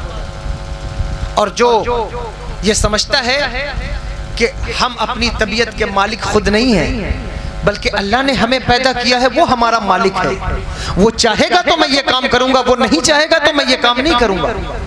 آج دیکھو شادیوں کے موقع پر جتنی خرافات ہمارے ہاں ہوتی ہے، یہ بتاؤ طبیعتوں کا کھیل ہے یا نہیں؟ آگے مولوی صاحب کہہ رہے ہیں، مولانا صاحب کہہ رہے ہیں یہ کام نہ کرو، لیکن وہ آدمی جس کو اللہ نے پیدا کیا ہے اور اس کا جوڑا بھی اللہ ہی نے پیدا کیا، قرآن کہہ رہا ہے یا ایھا الناس اتقوا ربکم الذی خلقکم من نفس واحدہ، جس نے تمہیں ایک جان سے پیدا کیا، وخلق منہا زوجہا، اور اسی سے اس کا جوڑا پیدا کیا ہے۔ یہ تم کو اپنے سے تو نہیں مل گیا؟ اگر تمہارے لیے کوئی بیوی ہے، تمہارا رشتہ کہیں طے ہوا ہے، تو یہ تمہارے اپنے چاہنے سے تو نہیں ہوا، یہ تمہارے اللہ نے جوڑا بنایا ہے۔ بولو سچ کہہ رہا ہوں یا غلط کہہ رہا ہوں؟ یہ جوڑا اللہ نے بنایا ہے، اور تم ساری زندگی ڈھونڈتے تھک جاتے۔ اللہ نے اگر تمہارا جوڑا نہ بنایا ہوتا تو نکاح کبھی میسر نہ ہوتا، لیکن اگر آج تمہیں جوڑا مل رہا ہے تو اس اللہ نے تمہارا جوڑا بنایا ہے۔ اب اتنی بڑی نعمت ہے کہ صاحب شادی کا وقت ہے، شادی ہوگی، بیوی کو کس لیے بنایا ہے؟ تاکہ اس سے تم سکون حاصل کرو گے، اس سے تمہاری نسل آگے چلے گی، تم اپنی قبر میں چلے جاؤ گے، لیکن تمہارے بیٹے کے بیٹے کا بیٹا، پھر اس کے پوتے کے پوتے کا پوتا، آج سے 100 سال 200 سال 300 سال بعد بھی جب بھی کبھی تمہاری نسل میں اگر کوئی عالم دین پیدا ہو گیا، کوئی حافظ قرآن پیدا ہو گیا، یا کوئی اللہ کا ولی پیدا ہو گیا، اور اس نے ایک مرتبہ ہاتھ اٹھا کر کہہ دیا اے اللہ میرے آباء و اجداد کو بخش دے، تو ہو سکتا ہے اللہ اس بچے کی وجہ سے تیری بخشش کر دے۔ کتنا بڑا وقت ہے، کتنا بڑا عظیم کام ہے شادی، کتنا عظیم تحفہ ہے شادی، لیکن اس وقت طبیعت کا دخل کہ صاحب شریعت کہتی ہے ڈھول نہ بجاؤ، شریعت کہتی گانا نہ بجاؤ، تو کیا ہوا؟ طبیعت تو نہیں مانتی۔ مولانا حافظ ہو کر کے بھی کچھ بیچارے مجبور ہو جاتے، وہ کہتے حضرت ہم تو نہیں چاہتے یہ کام کرنا، لیکن اب ہمارے گھر والے نہیں مانتے، تو کیا کریں؟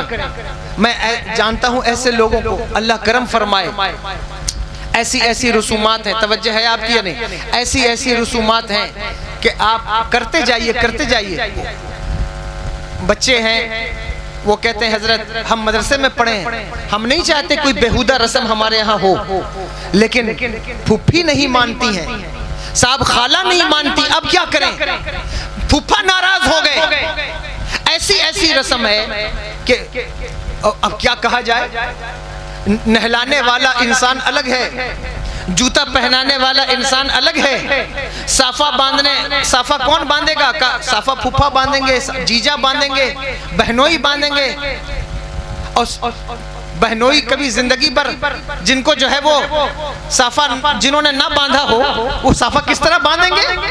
لیکن اب رسم ہے کہ صاحب وہی باندھیں گے، ہلدی جو ہے وہ فلاں لگائیں گی، یہ ساری رسومات ہیں، کیوں ہیں؟ نہیں کریں گے تو فلاں صاحب ناراض ہو جائے، بولو صحیح کہہ رہا ہوں یا غلط کہہ رہا ہوں؟ نہیں کریں گے فلاں ناراض ہو جائیں. توجہ سے سننا, ناراض ہو جائیں. دیکھو تم دنیا میں ہر کسی کو خوش نہیں کر سکتے, یہ خاص بات ہے. اور شادی ایسی چیز ہے اس وقت ہندوستان میں کہ ایسی شاید ہی کوئی شادی ہوتی ہو جس میں کوئی ناراض نہ ہوتا ہو. وہ صحیح بات ہے یا نہیں؟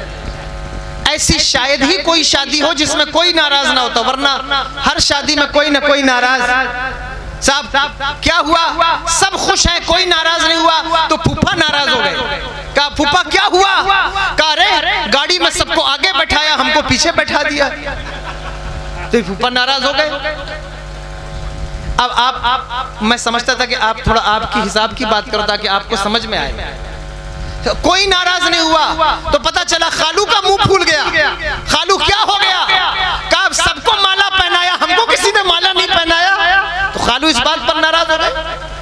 اور کچھ لوگ اس بات پر ناراض ہو جاتے ہیں کہ سب کو کارڈ پہلے دیا, ہم کو سب سے بعد میں کارڈ دیا, اس بات پر ناراض ہو گئے.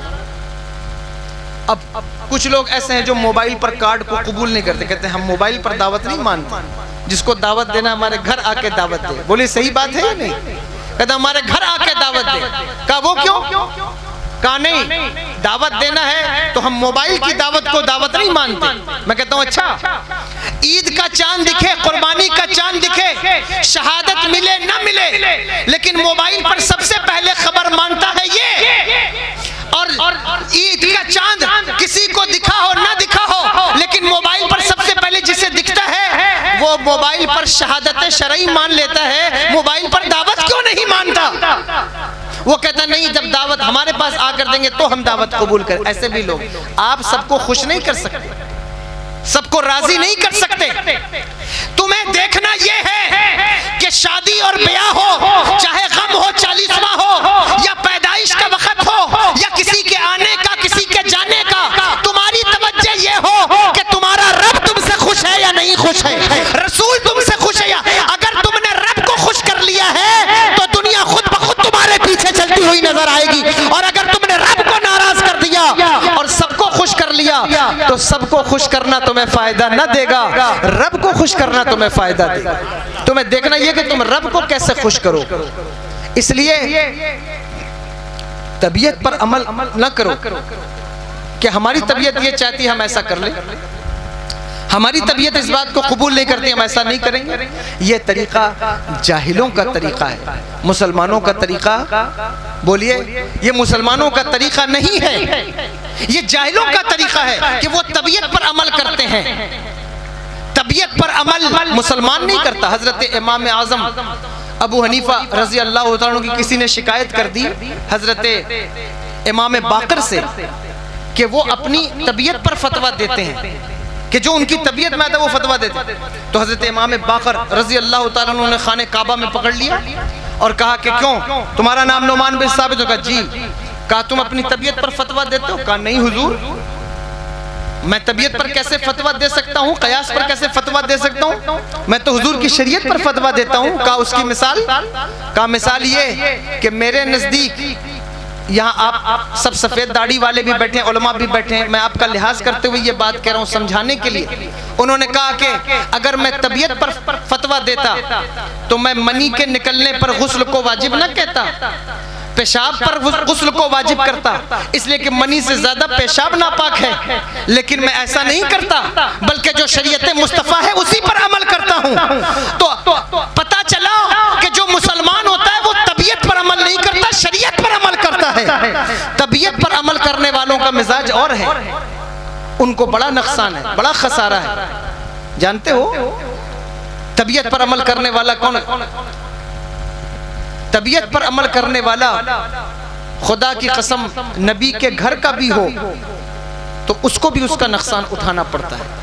اور شریعت پر عمل کرنے والا خوبصورت نہ بھی ہو, گورا نہ بھی ہو, لیکن شریعت پر عمل اس کی خوبصورتی کا باعث بن جاتا ہے. اس لیے شریعت پر عمل کی کوشش کرو, شریعت پر عمل کی کوشش کرو. اللہ اکبر. خاص طور پر نکاح کے موقعوں پر جو خرافات آپ کے گاؤں میں, آپ کے دیہات میں یا جہاں کہیں بھی کوئی ایسی خرافات ہو اس کو ختم کیجیے.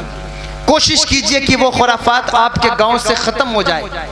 اور اگر رسم و روایات پر چلنا آپ کے نزدیک زیادہ اہم ہے تو یاد رکھیے یہ طریقہ عرب کے جاہلوں کا طریقہ. جب دین پیش کیا گیا تو انہوں نے کیا کہا؟ انہوں نے کہا ہم اس دین کو چھوڑ دیں جو ہمارے آباء و اجداد سے چلا آ رہا ہے, اس پرمپرا کو توڑ دیں جو ہمارے اوپر سے چلی آ رہی ہے.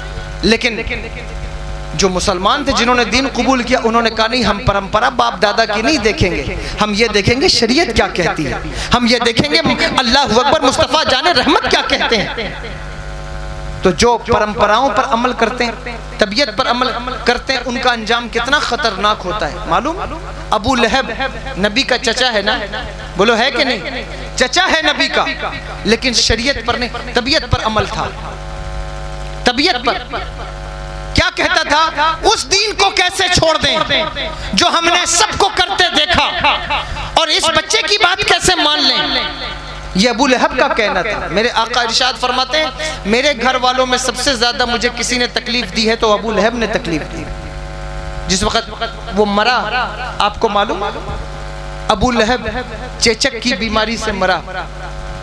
چیچک اس دور میں آپ بہت چھوٹی دیکھتے ہیں, اگر آپ میں سے کوئی لوگ پرانے ہوں گے انہیں معلوم ہوگا کہ پچھلے زمانے میں چیچک کا مرض کتنا خطرناک تھا, جب یہ نکلتی کتنی بڑی بڑی. ابو لہب کو چیچک کے مرض سے وہ مرا, اور جس وقت مرا تو اس کو 3 دن تک اس کے بچوں نے ہاتھ نہیں لگایا. اس کو ایسی چھوت کی بیماری مانتے تھے, کسی نے ہاتھ نہیں لگایا کہ صاحب اگر ہم نے اس کو ہاتھ لگایا کہیں وہ بیماری ہم کو نہ لگ جائے. اور 3 دن کے بعد کسی نے کہا کہ وہ باپ تمہارا مر گیا جس سے بدبو پھوٹتی ہے تو تم اس کو دفن کیوں نہیں کرتے. تو انہوں نے لمبی لمبی لکڑیوں سے اس کو پکڑ کے گڈھے میں ڈالا اور ڈال کر اس پر مٹی ڈال دی, اور مٹی ڈال کر اس کو پاڑ دیا. اگر آپ طبیعت پر عمل کرتے ہیں اس کا نتیجہ یہ نکلا. ابو جہل اس کا طریقہ کار کیا تھا؟ اس کے اور دین کے درمیان کوئی چیز اگر کھڑی تھی تو وہ اس کی طبیعت تھی. وہ کہتا تھا میں جانتا ہوں کہ ان کا دین سچا ہے, میں جانتا ہوں کہ جو پیغام لائے ہیں یہ سچ لائے ہیں. کہا پھر قبول کیوں نہیں کرتے؟ کہا قبول اس لیے نہیں کرتا کہ اگر میں نے قبول کر لیا تو میری عزت ختم ہو جائے گی, میرا مقام ختم ہو جائے گا, اس لیے میری طبیعت دین کی طرف مائل نہیں.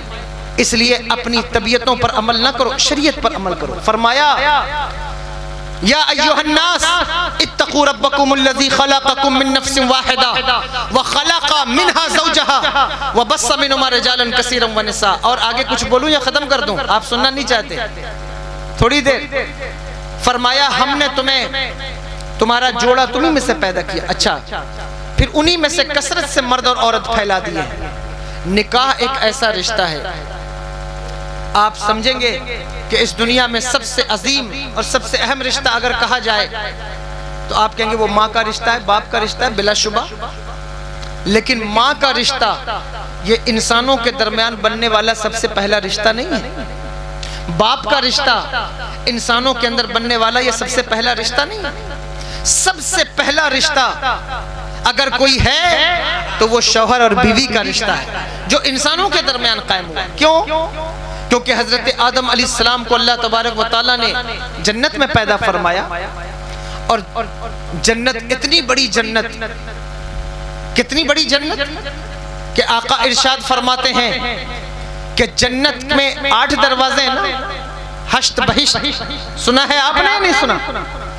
8 دروازے ہیں. فرمائے ایک دروازے کی چوڑائی اتنی ہے کہ تیز رفتار سوار گھوڑے پر بیٹھ کر 500 سال چلتا رہے تو ایک چوکھٹ سے دوسری چوکھٹ تک نہیں پہنچے گا. اب دروازہ اتنا بڑا ہے تو جنت کتنی بڑی ہوگی.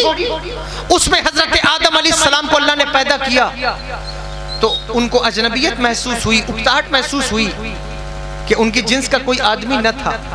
تو اللہ تبارک و تعالیٰ نے انہی کی پسلی سے حضرت حوا سلام اللہ علیہا کو پیدا فرمایا اور پھر ان کا نکاح فرمایا.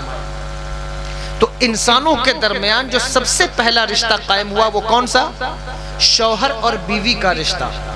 یہ بڑا لطیف رشتہ ہے, چند لفظوں سے جڑتا ہے, چند لفظوں سے ٹوٹ جاتا ہے. اس رشتے کو بنانا جتنا آسان ہے اس کو نبھانا اتنا ہی مشکل ہے کہ اس کو کیسے نبھایا جائے۔ اب تو میں سمجھتا ہوں 1 گھنٹے سے زائد ہو گئے، میں اس پر گفتگو بھی نہیں کر پاؤں گا، اور آپ کی توجہ بھی منتشر تھی اس شروعات میں، ورنہ میں شروع سے اس پر گفتگو کرتا تو کوئی بات کرتا۔ لیکن میں آپ کا ماحول دیکھ کر، آپ کا مزاج دیکھ کر میں نے سوچا کہ میں جو بھی میرے ذہن میں آ رہا ہے، چونکہ ہر انسان کی طبیعت مختلف ہوتی ہے، کوئی آدمی کہیں بھی گفتگو کر لیتا ہے، لیکن میرے مزاج میں یہ بات نہیں ہے۔ ماحول بہت پیسفل ہو اور لوگ بہت توجہ سے بات سننا چاہتے ہوں تو انسان کوئی گفتگو کر پاتا ہے، ورنہ گفتگو کرنے کا اس طرح مزاج نہیں ہے، ورنہ میں اس پر گفتگو کرتا۔ لیکن پھر بھی میں چلتے چلتے آپ سے یہ بات عرض کر دیتا ہوں کہ یہ جو رشتہ ہے اس کو نبھانے کے لیے آپ کو پڑوسیوں کو نہیں دیکھنا ہے، آپ کو محلے والوں کو نہیں دیکھنا ہے، بلکہ اگر اس رشتے میں مٹھاس اور سکون چاہتے ہو تو تمہیں اپنے نبی کی زندگی کو دیکھنا ہوگا، اپنے آقا کی زندگی کو دیکھو کہ حضور نے اس رشتے کو کیسے نبھایا ہے، کس طرح نبھایا ہے۔ میرے آقا سرور دو عالم صلی اللہ تعالی علیہ وآلہ وسلم کا یہ جو شوہر اور بیوی کا رشتہ ہے نا، ہم سب کی ماں حضرت اما عائشہ صدیقہ رضی اللہ تعالی عنہا ارشاد فرماتی ہیں کہ جس وقت میں حضور کے گھر آئی تو مجھے اس وقت روٹی بنانا نہیں آتا تھا، آٹا گوندنا نہیں آتا تھا، یہ ساری چیزیں حضور نے مجھے سکھائیں۔ توجہ ہے آپ کی یا نہیں؟ اور کہتی ہیں کہ میری عمر کم تھی، میں روٹی بناتے بناتے کبھی سو جاتی تھی۔ اللہ اکبر کبیرہ۔ توجہ ہے آپ کی یا نہیں؟ سن رہے ہیں کہ آپ سمجھتے ہوں گے گاؤں میں، دیہات میں اگر کوئی شوہر اپنی بیوی کا جھوٹا پانی پی لے تو کوئی بڑا بزرگ دیکھ لے تو کہے یہ کیا کر رہا ہے، یہ تو بیوی کا غلام ہو گیا۔ چونکہ آپ گاؤں میں رہنے والے اس لیے میں آپ سے یہ بات کہہ رہا ہوں، لیکن کسی پڑوسی یا کسی بزرگ کی زندگی آپ کے لیے آئیڈیل نہیں ہے، تمہارے لیے آئیڈیل ہے مصطفیٰ جان رحمت کی ذات۔ آپ کو معلوم ہے اما عائشہ صدیقہ رضی اللہ تعالی عنہا حضور کی زوجہ، ہم سب کی ماں، گھر میں تشریف فرما ہے اور حضور تشریف لائے تو اما عائشہ صدیقہ رضی اللہ تعالی عنہا نے دیکھا کہ حضور آ رہے ہیں، کوئی چادر موجود نہ تھی، حضور کی چادر سامنے دیکھی، اسے اٹھا کر اپنے سر پہ ڈال لیا۔ پتہ چلا کہ بیویوں کو یہ چاہیے کہ شوہر کو سامنے دیکھے تو سر کو کھلا نہ رکھے بلکہ اپنے سر پہ کوئی چادر ڈال لے، شوہر کا کوئی ادب کرے، احترام کرے۔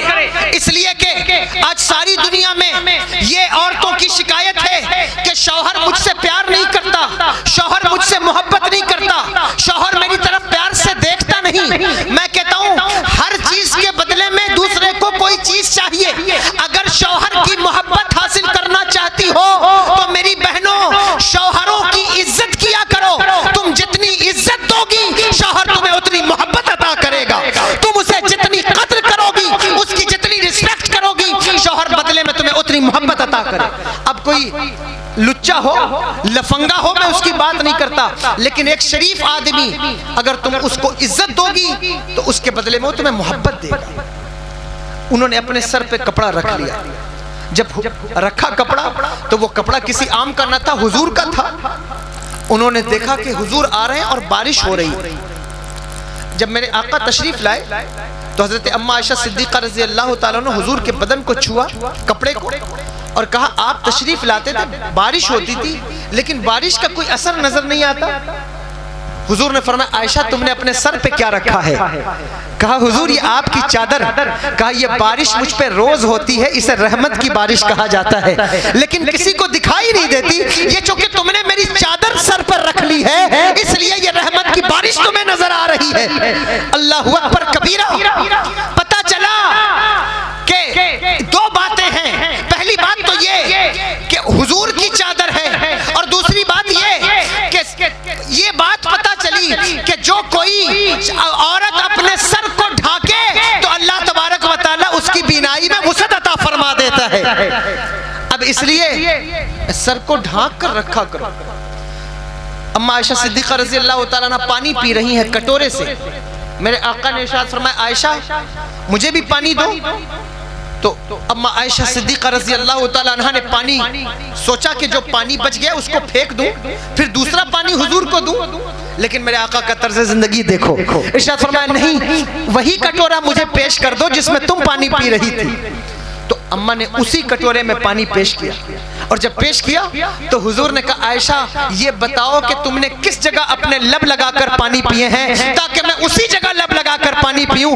یہ طریقہ اللہ اکبر کسی عام انسان کا نہیں ہے، نبی مختار کا طریقہ ہے۔ اگر یہ طریقہ اپنی زندگی میں اختیار کرو گے گھر جنت بن جائے گا، گھر جنت بن۔ خود اما عائشہ صدیقہ رضی اللہ عنہ فرماتی ہیں کہ جب میں گوشت کھا کر ہڈی رکھ دیتی تو حضور اس ہڈی کو اٹھا کر چوستے اور چوس کر کہتے عائشہ تمہیں تو ہڈی چوسنے کا طریقہ بھی نہیں آتا، یہ طریقہ مصطفیٰ جان رحمت کا ہے۔ عورتیں صرف پاؤں کی، آپ ان کو اگر جوتیاں سمجھتے ہیں تو آپ غلطی پر ہیں، خطا پر ہیں، اس لیے کہ مصطفیٰ جان رحمت سرور دو عالم صلی اللہ تعالیٰ علیہ وآلہ وسلم نے اپنی زوجہ کے ساتھ، اپنی بیویوں کے ساتھ، امہات المومنین کے ساتھ جو رویہ کو روا رکھا ہے اس کو دیکھ کر زندگی گزارنے کا طریقہ سیکھو۔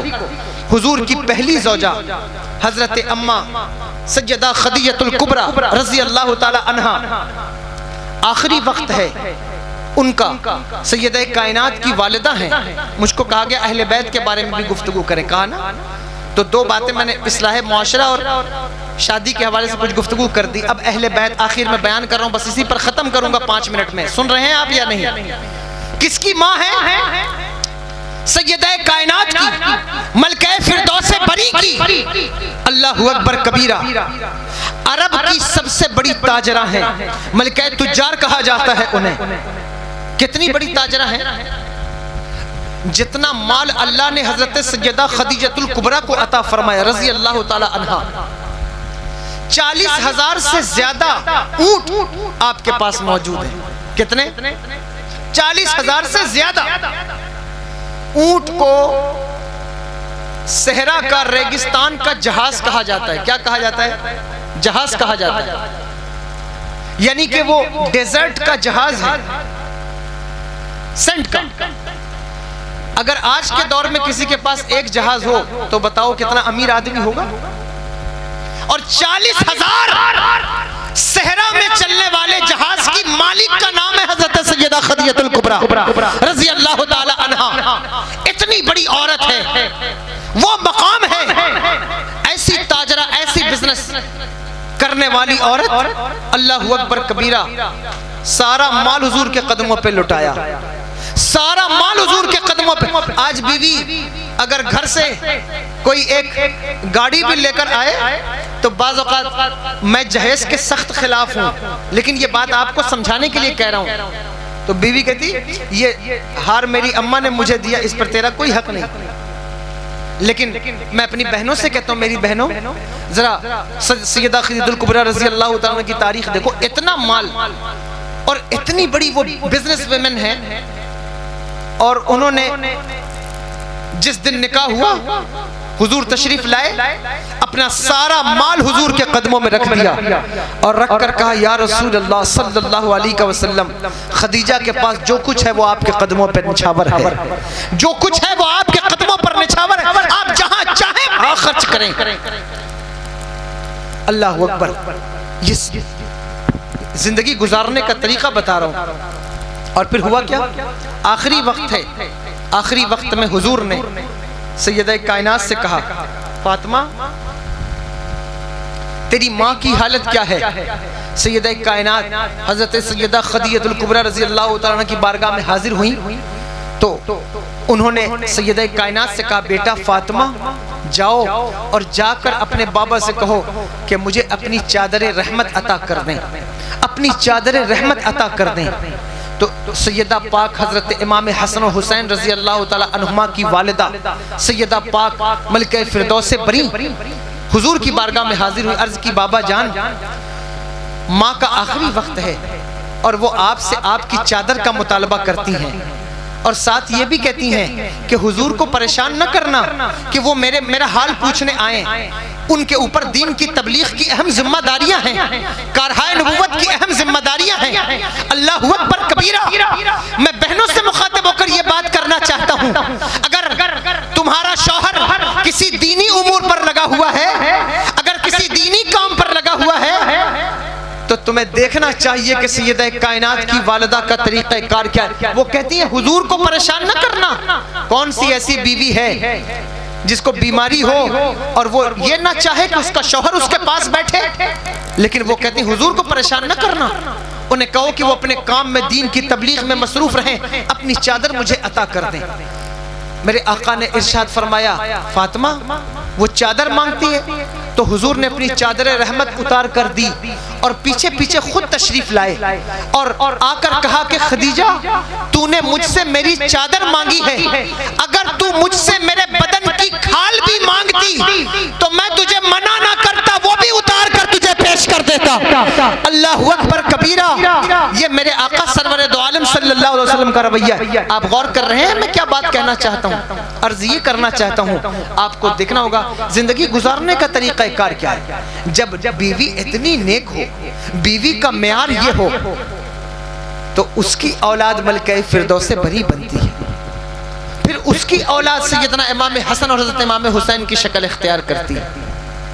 جس نے قرآن کو نازل ہوتے ہوئے دیکھا، جو حضرت اماں سیدہ خدیجہ الکبریٰ رضی اللہ تعالیٰ عنہ حضور غار حرا میں تشریف لے جاتے ہیں، تو آپ سر پر کھانا رکھ کر، کھانا تیار کر کے بناتی ہیں، اسے سر پر رکھ کر کسی خادمہ سے نہیں بھیجتی، خود اگر کوئی مدینہ شریف گیا ہے، مکہ شریف، اسے معلوم ہے کہ کہاں ہے وہ غار جہاں حضور عبادت فرماتے ہیں، اور وہاں خود چل کر وہ کھانا لے کر حضور کی بارگاہ میں حاضر ہوتی ہیں۔ بتاؤ کہ کیا طریقہ کار، اگر یہ طریقہ کار ایک بیوی کے اندر ہو، یہ طریقہ، یہ محبت اپنے شوہر سے، یا اس کی خیرات کہنا چاہیے، کسی بیوی کو ملے تو اس سے پیدا ہونے والی اولاد شرابی نہیں بنے گی، اس سے پیدا ہونے والی اولاد جواری نہیں بنے گی، اس سے پیدا ہونے والی اولاد موبائل پر رمی سرکر کھیلنے والی اولاد نہیں بنے گی، اس سے پیدا ہونے والی اولاد سٹہ بازی کرنے اور گانجا پینے والی نہیں بنے گی۔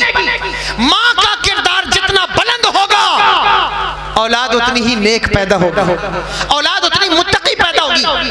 دیکھو تم نے اہل بیت کی بات کرنے کے لیے کہا، تم پلٹ کر دیکھو اہل بیت کی خواتین کو، اہل بیت کی عورتوں کو، تمہیں پتہ چلے گا ان کے یہاں پردے کا معیار یہ ہے کہ میدان کربلا جیسی گھڑی میں بھی حضرت سیدہ زینب سے جب چادریں چھین لی گئی تو کہا اے اہل بیت کی عورتوں، چادر نہیں ہے تو کیا ہوا؟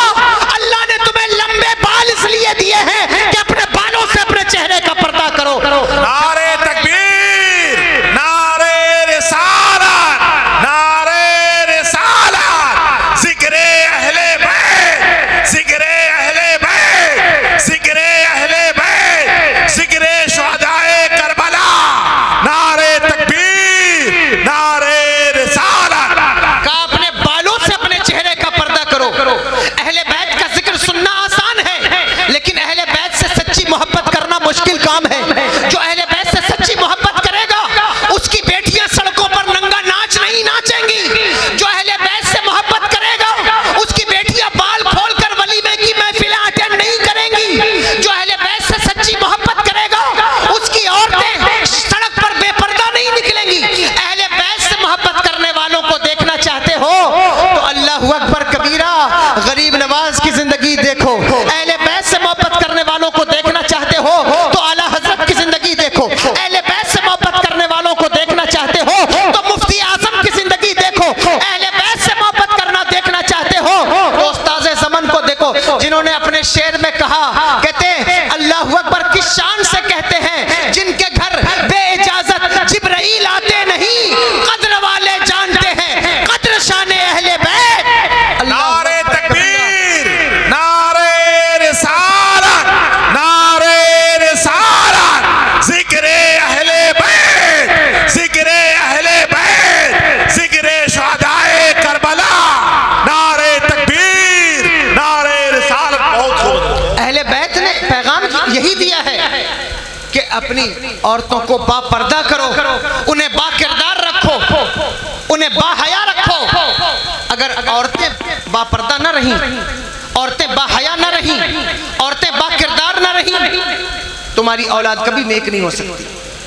تمہاری چھوٹی چھوٹی بچیاں جن کو تم نے ناز اور نخرے سے پال کر بڑا کیا ہے، تم ان کو ایسوں سے بیاہ دو گے جو شرابی ہیں اور وہ انہیں دن رات مارتے ہیں، پیٹتے. میں نے اپنی آنکھوں سے دیکھا. اپنی بچیوں کو ناز نخرے سے پال کر بڑا کیا، پھر کسی پردھان کے بیٹے سے اس کا نکاح کر دیا دولت دیکھ کر، کسی سرپنچ کے بیٹے سے اس کا نکاح کر دیا حویلی دیکھ کر، جائیداد دیکھ کر، پراپرٹی دیکھ کر. پراپرٹی سے بچی کا کیا لینا، جائیداد سے بچی کا کیا لینا؟ بچیوں کو پراپرٹی اور جائیداد سے محبت نہیں، ان کو پیار کرنے والا، محبت کرنے والا شوہر چاہیے. اس لیے جب اپنی بچیوں کا رشتہ کرو تو یہ دیکھا کرو کہ جس سے رشتہ ہو رہا ہے وہ اللہ اور اس کے رسول کا وفادار بھی ہے یا نہیں ہے. اس لیے کہ جو اللہ اور اس کے رسول کا وفادار نہیں وہ تیری بیٹی کا بھی وفادار نہیں ہو سکتا. اگر اپنی بیٹی کا وفادار شوہر چاہتا ہے تو دیکھ کہ جس سے نکاح کرتا ہے وہ اہل بیت کا وفادار ہے، وہ صحابہ کا وفادار ہے، اللہ اور اس کے رسول کا وفادار ہے. اہل بیت کی بات سننا چاہتے ہو؟ وقت تو نہیں ہے لیکن کہنا یہ چاہتا ہوں، اہل بیت نے یہ طریقہ دیا. باحیا رکھو اپنی بیٹیوں. دیکھو نا، حیا سے، پردے سے جتنی الرجی ہے دنیا کو کسی چیز سے نہیں. آپ کرونا میں منہ ڈھانکتے تھے نہیں ڈھانکتے تھے؟ کسی کو کوئی پریشانی تھی؟ نہیں تھی. آپ یہاں سے الہ آباد جائیے ہیلمٹ لگا کر، کسی کو کوئی پریشانی ہے؟ نہیں پریشانی. گرمی آئے تو گمچھے سے منہ ڈھانکیے، کسی کو کوئی پریشانی ہے؟ نہیں ہے. ٹھنڈی آئے مفلر سے ڈھانکیے.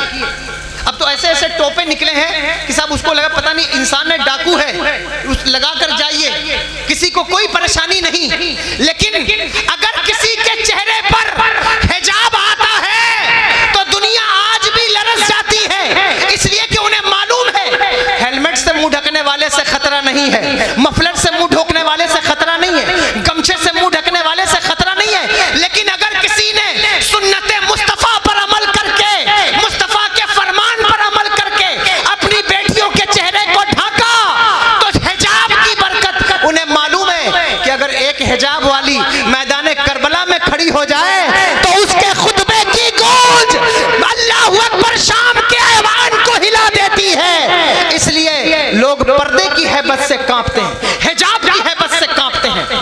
اس لیے اپنی بیٹیوں کو حجاب کی عادت ڈلواؤ، انہیں پردے کی عادت ڈلواؤ. اور پردہ صرف بہوؤں پر نہیں ہے، پردہ بیٹیوں پر بھی ہے، پردہ ماؤں پر بھی ہے. اللہ اکبر.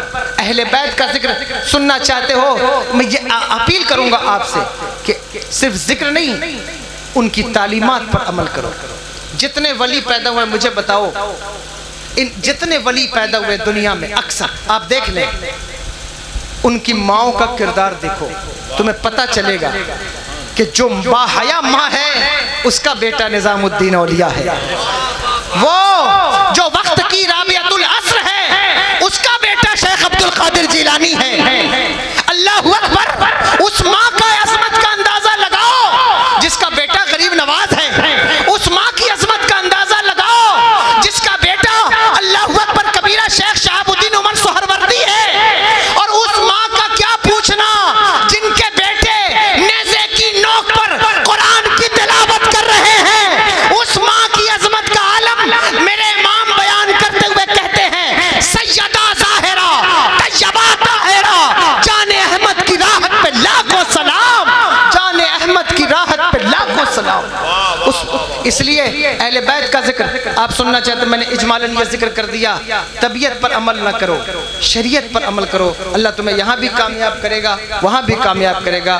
استغفر اللہ ربی من کل ذنب و اتوب الیہ، اشہد ان لا الہ الا اللہ. آپ بھی میرے ساتھ بڑے مجھ سے دوران گفتگو کوئی غلطی ہو گئی ہو، کوئی خطا ہو گئی، چونکہ آپ بڑے منتشر بیٹھے تھے اور مجھے نہیں لگا کہ میں یہاں کوئی تقریر کر پاؤں گا. یقین جانی جب میں بیٹھا تو چونکہ میری عادت نہیں ہے ایسے انتشار میں بولنے کی، تو جنریٹر بھی چل رہا ہے، تو میں نے سوچا کہ شاید میں کچھ کام بول نہیں پاؤں گا. لیکن آپ کو اور جتنے لوگ بیٹھے میں ان کو مبارکباد دیتا ہوں کہ یہ کافی لوگ ہیں جنہوں نے توجہ سے میری بات کو سنا ہے.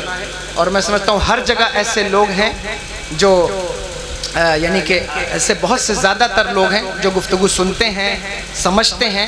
اللہ آپ کو سلامت رکھے اور آپ کو عمل کی اور مجھے بھی عمل کی توفیق. مجھ سے کوئی دوران تقریر کوئی غلطی ہو گئی ہو یا میرے ذہن میں کوئی بات مستحضر نہ رہی ہو اس وقت اور میں انتشار کی وجہ سے کوئی بات کر گیا ہوں تو اللہ مجھے معاف فرمائے. استغفر اللہ ربی من کل ذنب واتوب الیہ. میرے ساتھ پڑھیے اشہد اللہ الہ الا اللہ واشہد ان محمدا عبدہ ورسولہ. کلام پڑھنا ہے ہم پڑھیں ٹھیک ہے. کلام کی فرمائش 2 شعر آپ سن لیجیے. درود شریف پڑھیے. اللہ رب محمد صلی اللہ علیہ وسلم نحن عباد محمد صلی اللہ علیہ وسلم صلاۃ و سلام علیک. حالانکہ مائک اس لائق نہیں کہ میں کوئی کلام پڑھوں لیکن پڑھ دیتا ہوں 2 شعر. راتیں بھی مدینے کی باتیں بھی مدینے کی راتیں بھی مدینے کی باتیں بھی مدینے کی. جینے میں یہ جینا ہے کیا بات ہے جینے کی.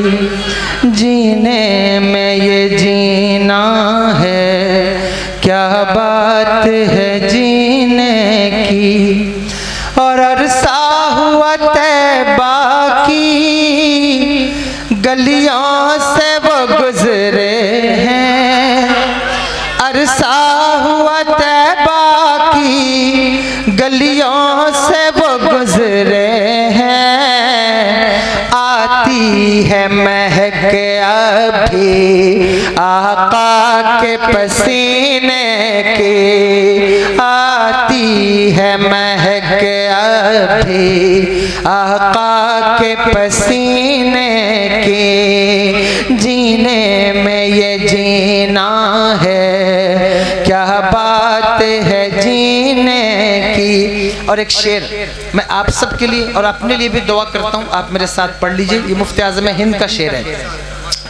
سرشار مجھے کر دے ایک جام لبالب سے.